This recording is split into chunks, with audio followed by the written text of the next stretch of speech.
I just consented to being recorded. Does this mean that Google and the Pentagon will hear this talk? No, not necessarily. You might have other things to do, but you're being recorded now for posterity on our YouTube channel, Patrick. Okay, this is very, very dodgy, very worrying.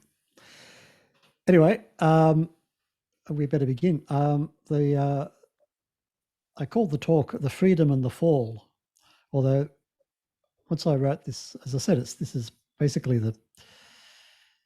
a rough draft, and really this comes in at the end, but maybe it might make sense.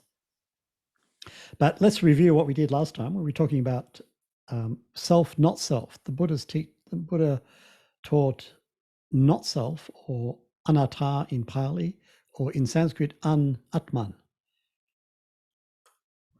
Now, this was a shock at the time because he was trained in the teaching of Atman, of self.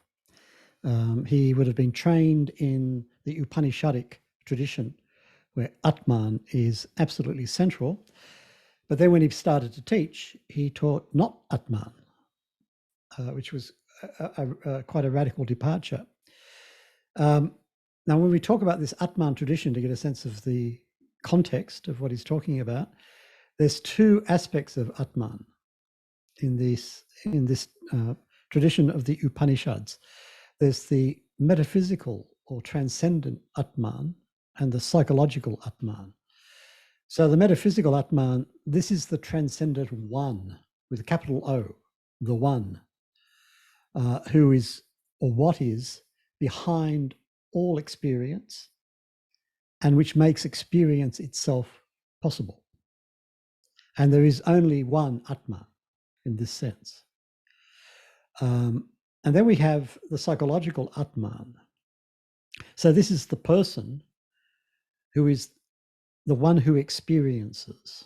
So the one to whom things are happening, the one to whom this experience refers.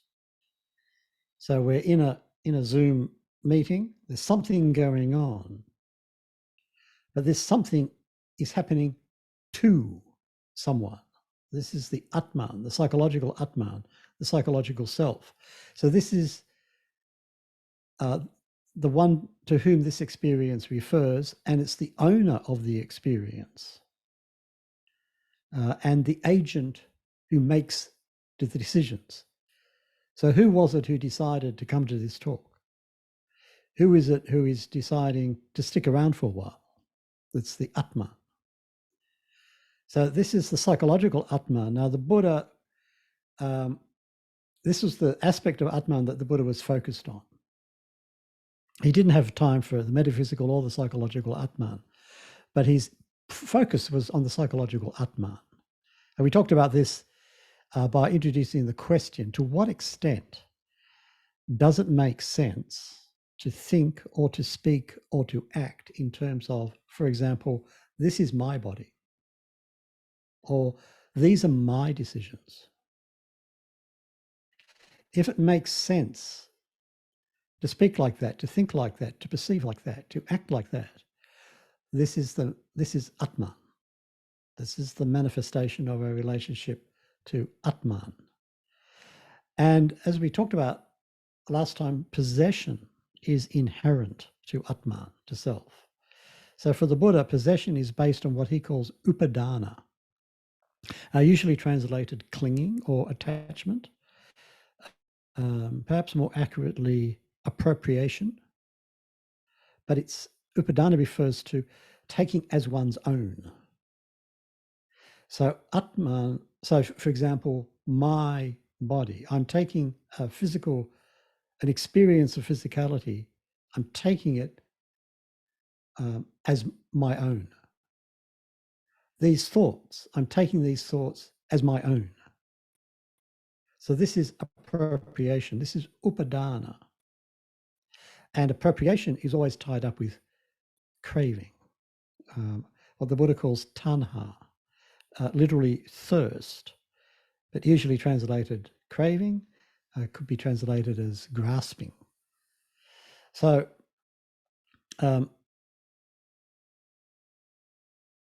this appropriation and grasping, craving are intimately entwined with Atman. And what appropriation does, its function, in a sense, is to give us the illusion of control. If I'm convinced that this is mine, at the back of it is the sense of, well, I'm in charge. So, for example, does it make sense to claim to own something that we do not control? Well, no, it doesn't make any sense at all. So at the center of self, the psychological self, which is what the Buddha's main focus, is appropriation and the effort to control one's world. And the Buddha would suggest that this causes pain. So don't do it, because his focus is the cessation of dukkha, the cessation of pain. And he thinks the perception of self is necessarily bound up with pain for these reasons. So what he wants to do is to undermine it. Does that make any sense? Any questions thus far? So far we're just revising what we did last week. So Hart, you can now remember.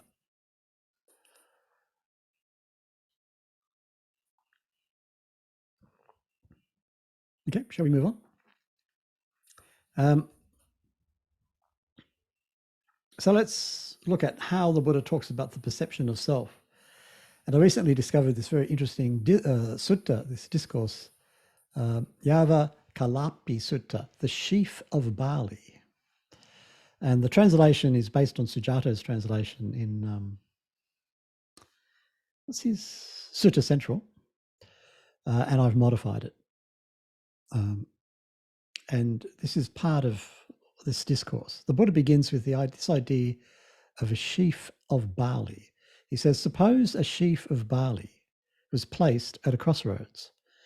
Then 6 people come with flails and start threshing this sheaf of barley so it is thoroughly threshed by those 6 flails. Now, a flail is, it's like you've got a stick and a hard piece of wood or something, and the threshing is you bash the harvest to separate out the seed from everything else. So it's a bashing process that brings something out, something that you want, separates things out and brings out what you're looking for, which is the seed. And then a 7th person. Oh, and why 6? Come on. I'm sure you can tell me. Why are the 6 people thrashing away at this barley? There's not 5. There's not 12. 6 senses? Yeah, 6 senses. Exactly. Seeing, hearing, smelling, tasting, touching, minding. And so these are bashing away, thrashing away at the sheaf of barley. So things are, at this point, things sound pretty bad for the barley. But then the Buddha says, and then a 7th person comes with a flail and gives the sheaf of barley a 7th threshing. That sheaf of barley is even more thoroughly threshed. And by the way, in English, of course, the verb to thresh is the same, originates from the same word as the verb to thrash. Bang, bang, bang. So this 7th one is, this is getting pretty extreme. I mean, what is going on here? And the Buddha explains in the same way, an ordinary untrained person, now this is the average person, an ordinary untrained person is struck in the eye by both pleasant and unpleasant sights. They're struck in the ear, in the nose, in the tongue, in the body, in the mind, by both pleasant and unpleasant, and in this case, phenomena. So we're being bombarded all the time by sense data, which we recognize as, oh, I like this, oh, I don't like that. And this is the threshing. And that's the 6 threshes. And then the Buddha adds, and if that ordinary untrained person is committed to future continued existence, that foolish person is even more thoroughly struck like that sheaf of barley threshed by the seventh person. So if that ordinary untrained person is committed to future continued existence, the way this is usually translated is in terms of rebirth. Like one day I'll die, but then I'll be reborn. But when you look at what the Buddha is actually saying, he doesn't say that. He says basically continued becoming in the future. He doesn't say it's beyond one life. He just says the future. So my situation as an ordinary person is pretty bad. I'm being bombarded all the time by these 6 flails. But I add an extra one if I have a preoccupation with continued existence in the future. In other words, if I want to project this into the future. And it's pretty obvious that at this point we're talking about self. Oh, let me just inquire, do any of you have any sense of projecting your experience into the future? Does anybody anticipate waking up tomorrow morning and continuing their business tomorrow that they began today? And what makes it possible for that to make any sense? It's the sense of self. This is what the Buddha is getting at. He doesn't mention the sense of self, but this is what he's talking about. And it's linked to our determination to remain the same over time. The sense that we have that the one who is experiencing this right now is the same, will be the same as the one who will experience something else later. So survival over time is a basic indicator of an identity, an Atman in the psychological sense. So this is what the Buddha is getting at in this discourse. And then he goes on to tell a story. Once upon a time, a battle was fought between the gods and the demons. When Vepachitti, Lord of Demons, addressed Lord of Demons, addressed the demons. The demon is here the translation of asura. They're the as it were, the anti-gods. You have the suras and the asuras, the gods and the anti-gods. And these words come from in Sanskrit via Iran, but in Iran it's the opposite. The asura is the god and the sura is the demon. But we have this sense of there are devas, there are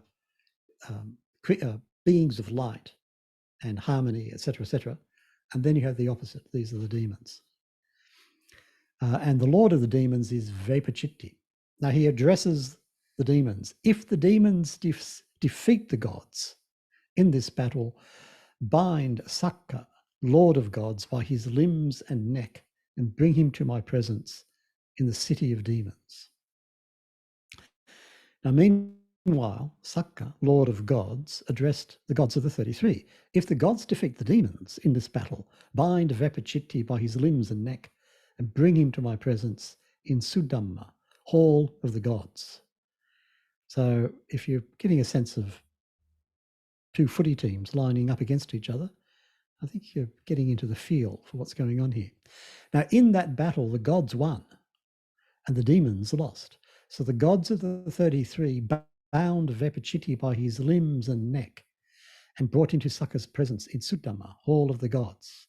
So far, all is happening according to Vedic tribal culture, constant warfare, humiliation for the defeated. And there, Vepachitti remained bound by his limbs and neck. That is, until it seemed to him it's the gods who are principled, while the demons are unprincipled. Now I belong here in the city of the gods. Then he found himself liberated from the bonds on his limbs and neck. He entertained himself, supplied and provided with the 5 kinds of heavenly sensual stimulation. By the way, those of you who are inclined towards belief in rebirth, and you're thinking of heading off to heaven, the Indian Buddhist heavens are much more interesting than the Christian heaven. In the Christian heaven, first of all, there's only one of them, which is a bit crowded. And apparently people don't do much. They hang about in white sheets and sing hymns. But if you go to one of these Indian Buddhist heavens, you are endowed with the 5 heavenly sensual pleasures, stimulations. So it's basically party time. So Vepa Chitta changes his mind about the situation, and suddenly, boom, he's liberated and he's having a good time. But when it seemed to him it's the demons who are principled, while the gods are unprincipled, now I will go over there to the city of the demons, he found himself bound by his limbs and neck, and the 5 kinds of heavenly sensual stimulation disappeared. That's how subtly Vepachitta was bound. So you get a sense that the devas, the gods, are very subtle in the way they imprison people. No crude dungeons here. But what it adds, but the bonds of Mara are even more subtle than that. Now, Mara is a functional equivalent of the devil, but unlike the devil, he's not demonic in the sense that he's not lord of a hell realm. He's actually lord of a heaven realm. He's a deva, he's a god. But he's a god with a rather bizarre kind of obsession, which is he likes to keep track of beings who he regards as underneath him, which includes us. And the problem is, if someone's, and so he tracks people through their bodies, but above all through their chitta, their hearts and minds. But the problem is, it's very difficult for him to get a kind of a hold on practitioners, and it's impossible for him to get a hold on an awakened one. So he's constantly frustrated by this practice and enlightenment business, and he's constantly trying to persuade practitioners to not be practitioners. And if you look at the sutras where Mara turns up as the tempter, his voice is the voice of good common sense. It's like, why on earth are you doing this to yourself? Why don't you go home, live a comfortable life, and look, if you want to support Buddhism, that's great. Give lots of dana to all these monks and meditators, and it'll be great for you. Why are you putting yourself through that? So he's a very subtle tempter. And Mara refers to death, death and limitation. So death here being what happens when we don't do the practice, don't attain some measure of awakening. The Buddha says, but the bonds of Mara are even more subtle than that. When we conceptualize, we are bound by Mara. When we do not conceptualize, we are free from the wicked one. Now the conceptualizing is the verb manyati, the noun manyana. It's a technical term. Man refers to mind. And it's translated in different ways. Some people translate it as thinking, but I think that's pretty much inadequate here. But let's have a look at what the Buddha's getting at. So first of all, the Buddha's not talking about Atman. He's not talking about self. But it seems pretty obvious that the bonds of Mara are the bonds of Atman. But the message is that when perception changes, everything changes. When our minds change, click, our lives change. And I think we've all experienced this. Meditators will recognize this. Like if you've ever done a meditation retreat and like you step out of the hall one day and you look around and you realize, what's going on? It's the sun is sunny and the trees are tree and the breeze is breezy and there's no problem. I'm sure I had a problem, but I can't remember what it is. It's just a shift in perception. Or sometimes you might have an argument with someone and then at some point there's a kind of click, there's a shift in perception. Oh, there's no conflict anymore. So when the Buddha's talking about self, he's talking about something that binds us, something that causes dukkha. but at the same time, something created by the activity of the mind, which is inherently unstable, and it can go click and shift in a moment.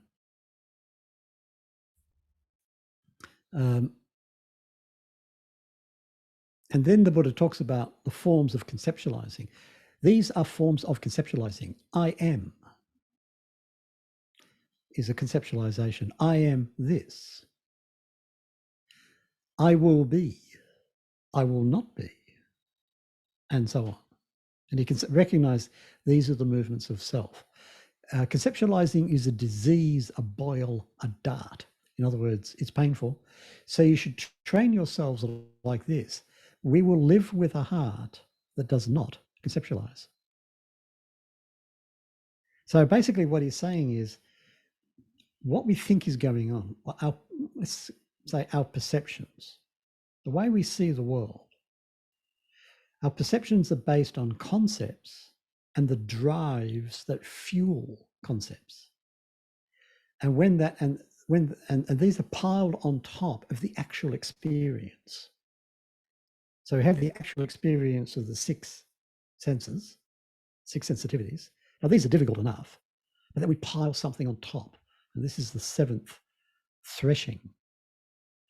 And when we do that, we separate ourselves from the felt actuality of this present experience. We catapult out of it into a world created by mind and the drivenness that mind feels and expresses. So we create a world characterized by separation and by pain. And this is the self project. This is the project of creating Atman, the self. So what to do? So now we're going to talk about practicing not self. Any questions thus far?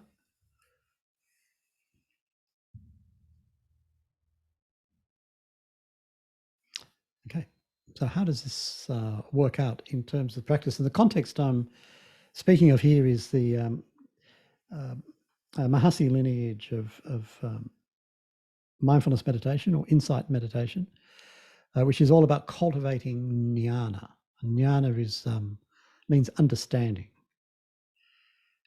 So developing a different understanding of our experience.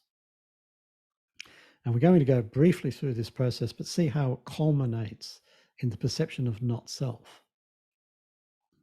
So if we're meditating, I mean, what happens is we're given a meditation object. This is the standard thing. Okay, I want you to sit here for half an hour, try not to move, and just focus on your breathing, or just do a body scan, like in MBSR. They're the two basic ones. Probably breathing is the most common meditation object. So let's say it's breathing. Okay, I want you to sit here for half an hour and just focus on the breathing. Now, when you find yourself, think blah, blah, blah, blah, just drop it. Just go back to the breathing. And when you think, oh my God, my leg hurts, I can't do this anymore, just drop it. Just go back to the breathing. You probably recognize this is a pretty basic meditation method. Now, what are we doing if we do this? Well, basically what we're doing is we're getting in touch with the elemental qualities of experience, in particular via the body. So we're training ourselves to directly aware the specifics of this experience right now. And in the Mahasi lineage, the verb that they use to directly aware is to note. But essentially it's to aware. And it's active. It's like, what's this? Be aware of this. And we usually begin with body, let's say breathing. So what have I got? I've got this in-breath. Then what happens? Oh, I've got this out-breath. What happens after that? This in-breath. That's right, this out-breath, and so on. Now, at some point, we're distracted. In the Mahasi approach, when we realize we're distracted, we directly aware the distraction. Oh, I'm thinking. Okay, got it. Come back to the breath. Oh, I got to. It's painful. So What's the actual sensation? Oh, it's sharp and hard. Okay, got it. Now come back to the breath. And so what we're doing is we're trying to stay at the ground level of experience, and in particular physical experience. Now, theoretically, it doesn't have to be physical experience, but it's much easier when we're working with the body. So most people do. And as we do this, our clarity of engagement with the immediacy of physical experience develops. And as that develops, we start to forget our habitual perceptions and responses. Mindfulness grows. We get a clearer sense of what's going on right now, and our habitual reactions and perceptions start to fade into the background. Now, where do we find Atman, self? We find it most obviously in these habitual reactions and perceptions. That's where it's obvious to us. Now, the way the Buddha, and particularly the way the classical Theravada picks up this and talks about this process. The classical Theravada describes it in terms of the activity of knowing or awareing.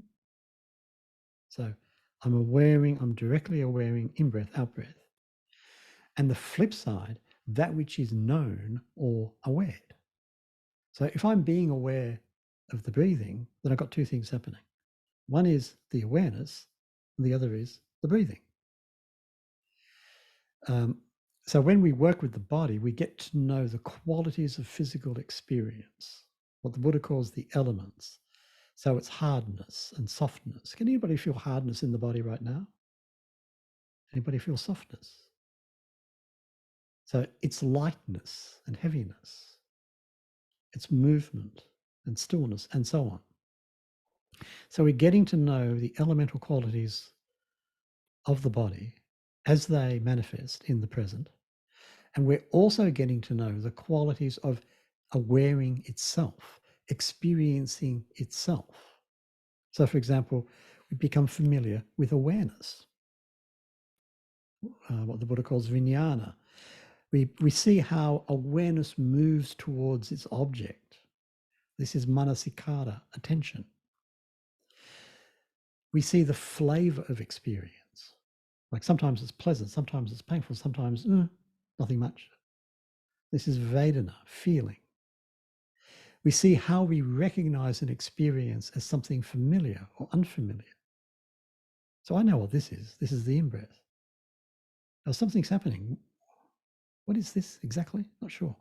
Oh, that's what it is. So this is sanya, perception. So these are psychological activities.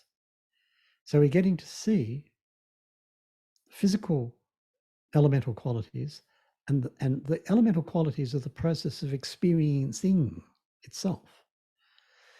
And when we do that, when we're keeping with the felt actuality of experiencing, there's no room for our habitual perceptions to arise. They're just pushed out of the way. For as long as our mindfulness is unbroken, we are not conceptualizing worlds and getting lost in them. So these habitual perceptions are held at bay by mindfulness.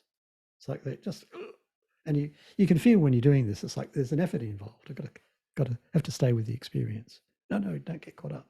Stay with the in-breath. And what is happening is we are being introduced to a new way of viewing the world, a way that we weren't particularly familiar with. Some people are familiar with it. For example, I think people who play sports are familiar with this, and that's one of the reasons why people like sports.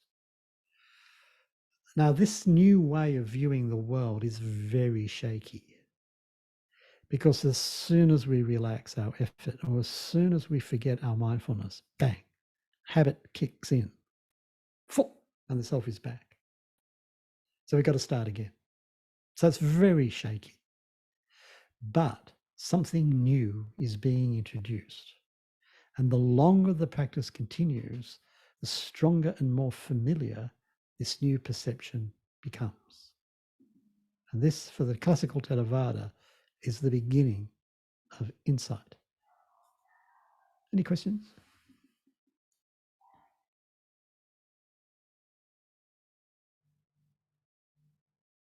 Okay, so now practice develops. We're studying the flow of experience, material, mental, physical, psychological. And we're getting to see that experience is a whole series of phenomena, of events that come and go. So an in-breath begins and it dances and it ends. And then a thought begins, it dances and it ends. A physical sensation begins and dances and then it ends. So these are events, phenomena coming and going. And we begin to recognize that they come and go according to certain patterns. They come and go according to conditions. So we begin to see what the Buddha calls paticca samuppada, dependent arising. And we see it in different ways. So, for example, we see that mind conditions body. Without awareness, there's no physical experience. So for there to be an experience of my breathing, there has to be the awareness of it. Has anybody ever had the experience where they forget that they're breathing? Like you figure, I must have been breathing because I'm alive.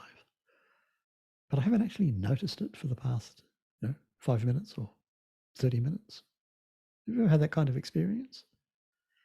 So we have a physical process going on, breathing, but we don't have the awareness of it, which means the experience of breathing drops away. Mind conditions body. You've got to have awareness to have an experience. Another one which in the Mahasi, the Burmese teachers, when they teach this practice, they really like to get the student into this. Intention, choice, decision. Without an intention to move, there can be no movement. So I'm waving my hand about to emphasize various points. There has to be an intention, a decision for me to move my hand, which is mind. And if there isn't, there's no movement. So mind conditions body. But equally, body conditions mind. So if there was no visual object to see, there'd be no awareness of the visual object. Or if I see something, that seeing, that physical experience conditions a whole series of thoughts and responses. Well, that's nice. Oh, I like that. How long has that been here? I haven't noticed that before. Who does that belong to? So body conditions mind. Mind conditions body. When painful thoughts arise, the body reacts by stressing or by patterns of tension arise. When pleasant thoughts arise, the body relaxes. Mind conditions body. Mind conditions mind. So I'm meditating and there's an initial distracting thought that pops up in the mind. And then mind seizes upon this and creates a storyline. Mind is conditioning mind. And body conditions body. So what appears to be one movement of the body, for example, when we see it in detail, we see it's a whole series of movements, and each movement conditions the next. So we're starting to see not simply physical and psychological phenomena, but we're starting to see the connections between them. In the roughest sense, we're seeing the connections between body and mind and body and body, mind and mind. And as we do this, we are also cultivating the perception of impermanence. Because when we actually start to track phenomena coming and going, what we're seeing is change. So the perception of impermanence is central to opening up insight.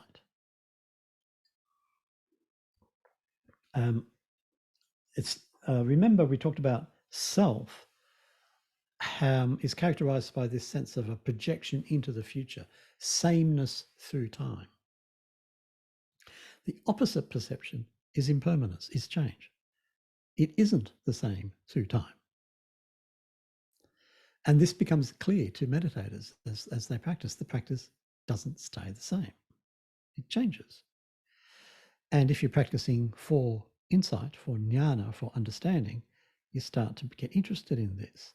So you start to notice that as attention becomes sharp, you might see, in particular, the moment that an experience begins, although you might not notice when it ends.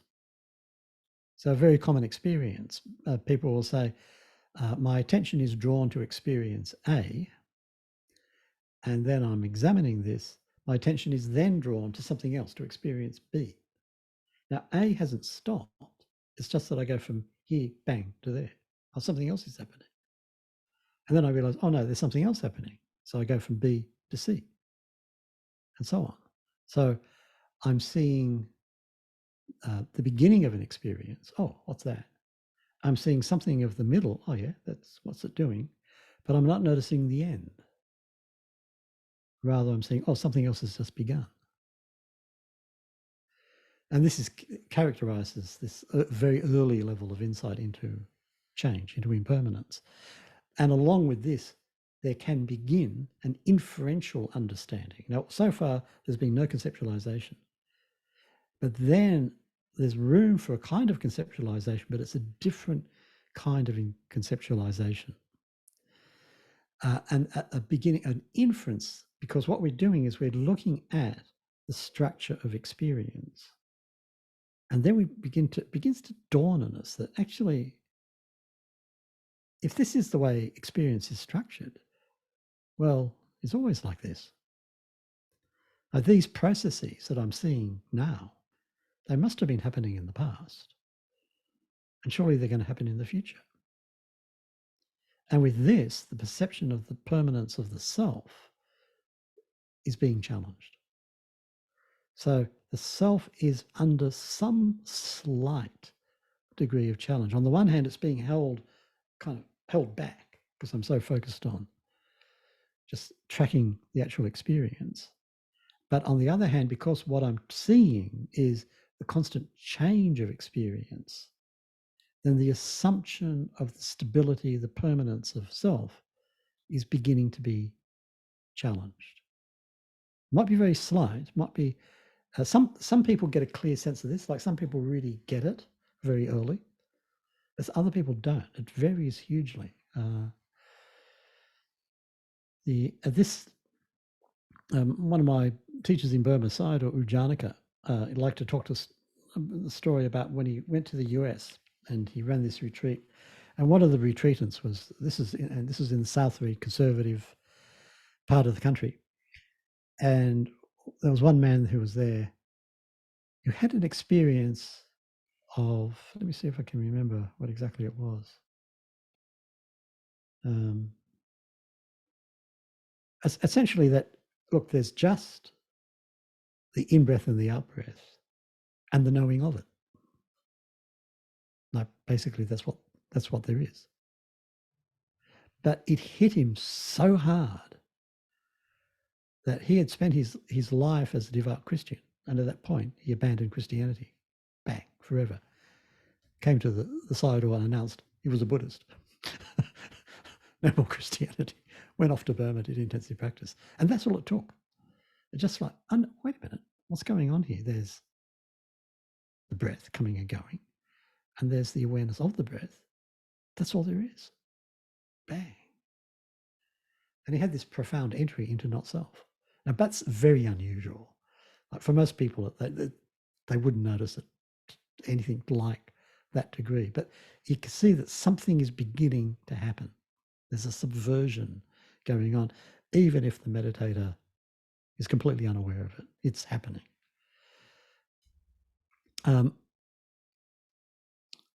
So the practice develops, the perception of impermanence also develops. So attention becomes sharper, more subtle, and practitioner is seeing more of the change process, seeing the beginning, the middle, and the end of the experiences that's happening.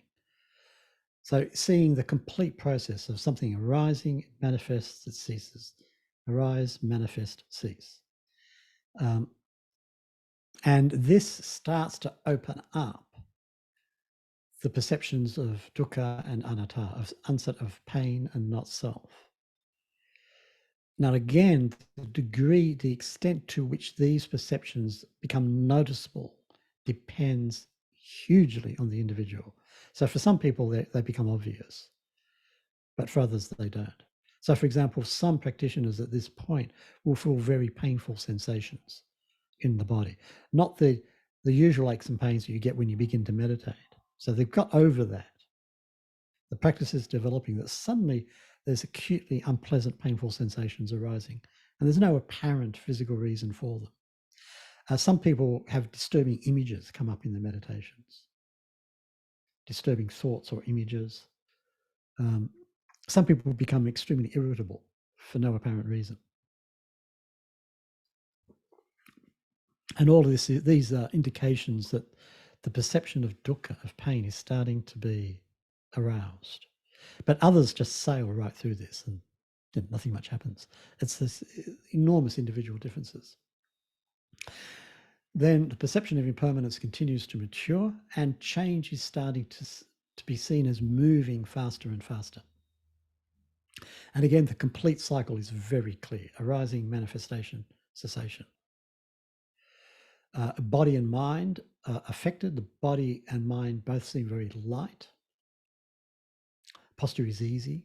Pain disappears usually at this point. Mind is very clear. Faith gets very strong. Confidence in the practice or in the Dharma. If a person is a Buddhist, then faith in Buddhism will become really strong at this point. If a person is not a Buddhist, faith can arise in ways like, you're meditating away and you think, wow, this is really, really good. I've got to tell my friends about this. This is faith arising, confidence. And everything's, this is a sweet spot. People enjoy this one. And this is, it's known as Udaya Bhaya Jnana, the understanding of arising and cessation, things coming and going. People have a good time at this point. Some people think they're enlightened when it's really strong. And then they discover their error, because then there's a turn. And this is bound up with the nature of impermanence. Now, when we say that things are impermanent, we say that they begin, they endure, and then they end. And what view of impermanence we have, it changes depending on what perspective our minds take as our attention and awareing changes. Now, remember the Vepajiti. He changed his mind about his situation. Bang. Oh, it's great. And then he changed his mind again. Oh, I'm caught.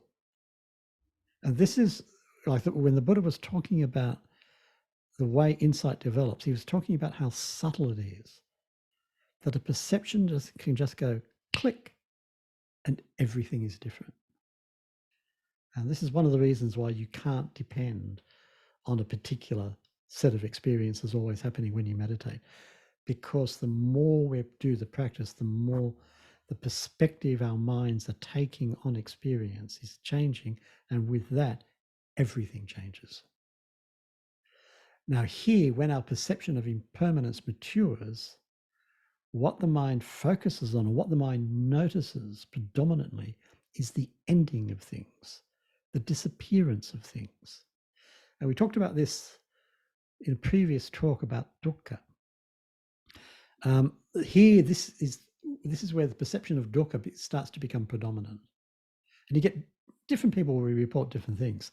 So sometimes people will say that they feel like they're on the edge of a bottomless abyss, on the edge of a cliff, or they're falling into it, or they have a sense of the groundlessness of experience. It's like it's just coming and going, and like, what's really there? What's underneath all this? Nothing. What lies beneath? Nothing. And this can open up into an existential anxiety or even a dread, depending on whether it's strong or relatively weak. It could be just an anxious anxiety coming up. If we're familiar with anxiety, it might be a very familiar anxiety. Oh yeah, I recognize this anxiety. Or it might be a lot stronger.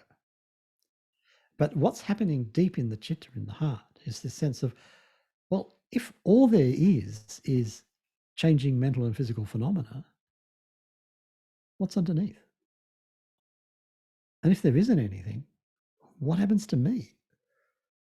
And what's all this about? So at this point, it may be a weak aspect. This understanding can take the form of the meditator apparently losing their ability to focus on anything. So suddenly, and I think practice is going well, samadhi, concentration, faith, confidence, blah, blah, blah, lightness, and so on and so forth. And then suddenly I can't do it anymore. I try to focus on something. It's like this, the attention just slides off. It's like, like if you try to hold something, and as soon as you try to grasp it, it slips out of your hand. This is one form in which this perception of the cessation of things can manifest. In a stronger form, it can be like falling into a black hole. Like wherever you look, there's only blackness. Again, there's a whole range of possibilities of actual symptoms. But what will emerge is some kind of fear or anxiety. In a strong form, this can manifest as panic. In a weak form, it can just a sense of existential unease, a sense of nothing going right, of generalized anxiety. So there might be a felt sense that I'm not in control of my, quote unquote, life. And you can see the connection with the psychological Atman. It's the self that's the controller. So with this sense of dukkha, the sense of self is being challenged. So what we've got is there's with the understanding of change, there's an understanding of dukkha develops. And with the understanding of change and dukkha, there's an understanding of not self develops. But it's like an underground stream that we tend not to notice it, partly because it's very subtle. Not self. It's an absence. Change is something definite. Pain, unsatisfactoriness is something definite. But not self isn't something definite. It's an absence. So it's much more subtle. And it can be much harder to actually get a sense of, that's what's going on. In fact, one might at some point realize, oh, I've been experiencing not self for some time now. I just didn't notice it. That can easily happen. So this felt sense of the absence of control is painful, but it's also an indicator of not self. So it becomes clear that things come and go according to conditions that are not under anyone's control. They're certainly not under my control. They just move according to nature. So you have this sense of being in the hands of nature grows stronger. Some people find this comforting and they can relax in it. Other people find it threatening. Again, the response varies from person to person and time to time.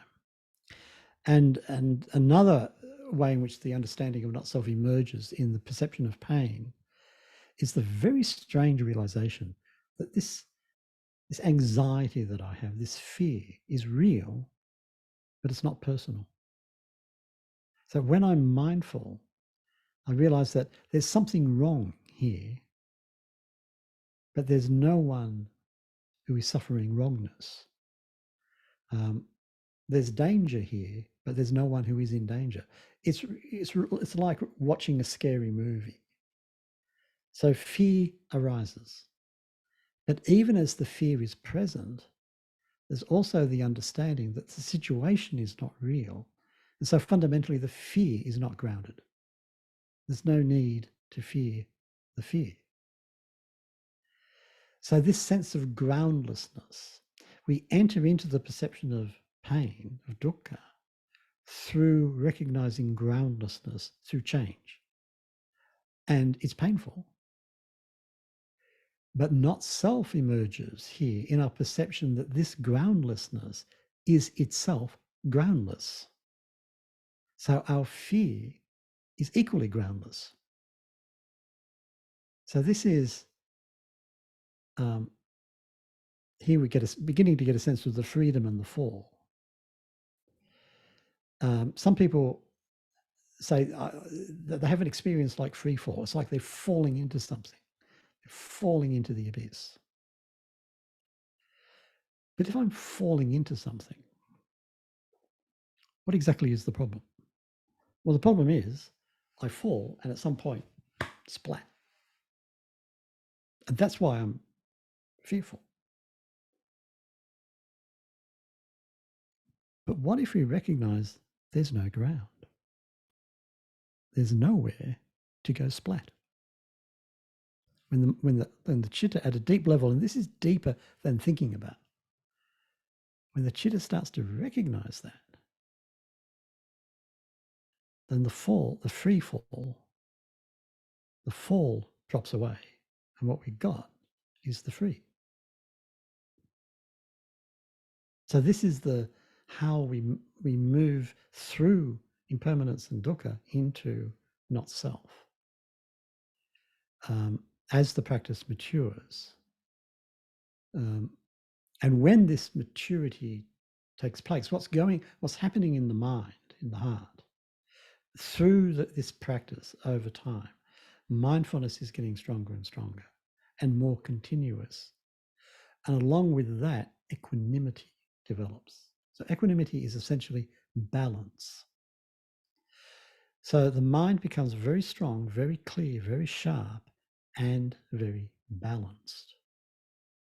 And when the balance sets in, all forms of pain fade away. Sometimes they just disappear, bang, they're gone. Sometimes they just fade. Or sometimes they're just a sense of, they're very minimal, just in the background. So there's very little or no sense of mental disturbance. The other thing about this, and here not self is becoming predominant, and you get a sense of the meditation carrying on by itself. There's very little or no conscious effort on the meditator's part. So she finds that she can sit and walk, meditate for long periods of time. Some people find they don't need much sleep at this stage. Also, the practice really settles in the sense of it becomes very normal, like very unspectacular. Like the attention just rests naturally on a few experiences. It just stays on that for a period of time. So we might have been having, quite interesting experiences of impermanence and dukkha and this and that and the other. But at this point, we're just going, oh yeah, back to in-breath, out-breath, in-breath, out-breath, in-breath, out-breath. And it's just happening by itself, and it's quite interesting, and nothing else needs to happen, really. So these are all indicators of equanimity, and equanimity is an indicator that the mind is perceiving not self. Things can get very interesting at this point. The meditator may feel that, I understand the practice as if for the first time. It's like, I never realized it was this simple. This is straightforward. Why didn't I realize this before? And this attitude of clarity and simplicity carries over into everything else. So life itself becomes much more simple, and things become much clearer and more obvious. And we start to wonder, how on earth did I ever get myself tangled up in these enormous problems, which exist only in my mind? So at this point, everything is fundamentally okay. And when you hear the Dharma rhetoric of, I'm okay, you're okay, and so on, this is what actually they're talking about, the experience of equanimity. And the experience of equanimity is the indicator of the perception of not self. And at this stage in the practice, a meditator is very difficult to upset. Remember we talked about how sometimes you might be meditating and you become very sensitive and very irritable. And if you go to a retreat, a residential retreat, there's all these rules about correct behavior. And it's all about, basically don't disturb the meditators because they're really sensitive. But at this point, you're not really sensitive. It's like, oh yeah, him. This is the guy who just cannot figure out how to close a door quietly and how to walk quietly across a meditation hall. That's interesting. In-breath, out-breath. What to do? Equanimity. And it's there because of the perception of not self. So you notice that the perception of not self isn't necessarily anything spectacular. It's just like, oh, that's odd. This guy doesn't irritate me anymore. That might be all it is. It's because it's part of nature. It's not the big revelation of Buddha speaks. There can be strong experiences, but equanimity can be very, very normal. If you find yourself in this stage, you've got to be careful about effort, because it's very easy to stop making effort because everything's cruising along on its own. And the later tradition, the Theravada tradition, looking at equanimity, analyzing equanimity, they ask the question, what's the near enemy of equanimity? In other words, what can trip it up? And the answer is indifference. So the irritating meditator bangs the door and stomps through the meditation hall. And in a state of equanimity, it's like you're fully aware of this, but it's okay. But equally, it might be okay because you've become indifferent. I don't care. Indifference is not equanimity. For a start, indifference is a dull state of mind. Equanimity is very clear and sharp. But if I get into cruise mode, and if I drop the commitment, the path factor of right effort, then the whole thing starts to crumble. I don't notice it crumbling. And the equanimity actually segues into indifference. And by the time I realize that I've stuffed it up, I've already crashed and burned. And I've got to start all over again, which is really frustrating. So in this point, you've really got to be careful about the quality of effort, not too much.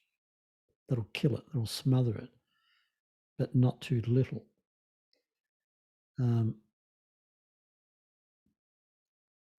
So this is where not self opens up. We're in free fall, but we realize there's nothing to fall onto. Because if there's no ground, there's nothing to fall against, and so nothing to fear. So free fall becomes free. And this is the freedom of not self. Now, the doctrine of Atman, both the metaphysical Atman and the psychological Atman, Atman is all about giving a foundation for us and our world. We construct a self because we need a ground. We need something to refer to measure against. But when we go through the terror of groundlessness and we emerge on the other side, and we finally recognize that not only can we not find a ground, there isn't one. And in fact, we don't need one. That the universe itself provides the ground. I don't need to do it. It's already happening. And what insight meditation or mindfulness meditation, it's designed to bring us to this point, to stay with this perception as long as possible. And this matures the chitta, like the awakening factors mature naturally as there's a kind of ripening process. And at some point, the penny drops and we realize Nibbana itself. The view of self, the view of I am this, drops away. And it never returns in quite the same way. We cannot have the same relationship to experience again. And this is what the early tradition calls the first stage of awakening, that of the Dhamma Chakku, the vision of Dharma. So you notice that it's a very cognitive expression. It's like, oh, this is what's going on. Now, of course, we will forget our vision. Times will come, things will happen, and we forget. And the view of self and the clinging to self, back it comes, because it's deeply, deeply ingrained. But it'll be a different relationship. It'll be fundamentally weakened compared to what it was before. And once we recognize it, that we're caught up in it and we are aware of it, it can't survive the awareness. It starts to fade. So our baseline has changed. So we have the normal rhythms of life that we've always had, but it's like the baseline, instead of being here, is up here. And this is the point where we enter into the noble eightfold path, as opposed to the eightfold path. And this is where the path actually begins. It begins with this vision of Dharma. Then we're in the path, and we are, another expression used, we are in the stream. We have entered the stream. It's like there's a momentum in the practice which is taking us to full awakening. And the Buddha says, look, it may take 7 existences. Now, this is usually translated as, or interpreted as 7 human lifetimes, or lifetimes as a deva, or whatever. But he doesn't say that. He says existences. So how long is an existence? Well, another way of asking this question is, how long is a ball of string? It's like, if there's no one who exists, then how long is an existence? It's not. It doesn't really tell you much about time. But the 7 is important, because numbers in an oral tradition, like what the Buddha worked in, numbers have a symbolic importance. And the number 7 seems to indicate a natural cycle. So there's there's the natural cycles of life will keep rolling on, but they're limited now. One, I don't know where the image comes from, but one image, I think this is in the later tradition. It's like the idea that of life after life, samsara is like an ocean, vast ocean, and we're stuck in it. And when we have the vision of Dharma, like, boom, the ocean is gone. And all there is a puddle. But of course, if the ocean is infinite, it can be a pretty big puddle. But you get this sense that it's like, boom, something has changed. And we're not going back to what it was before. We can't. We're on the way. Okay, that's it. Any questions or comments? I've got a question, Patrick. It's Evelyn. Just so it would be a false